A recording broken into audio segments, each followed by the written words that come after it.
Tjena! Ja, Hej! det är mina kloner. Chansen att någon med din intelligens skulle kunna skapa kloner är faktiskt 0,9%. Men vad är ni då? Kloner fattar du väl? Du sa ju... Jag vet mycket väl vad jag sa. Hej, nu vet jag. Allt det här är bara en dröm. Jag har absolut inte lyckats skapa kloner. Om det här vore en dröm, då skulle du vakna över det här. Come on everybody! Ha ha ha.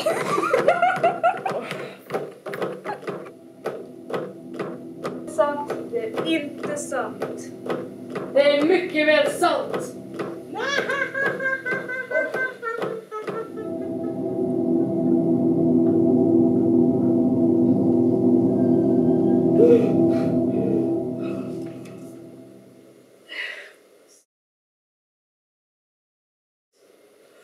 Sover du på jobbet, Andreas?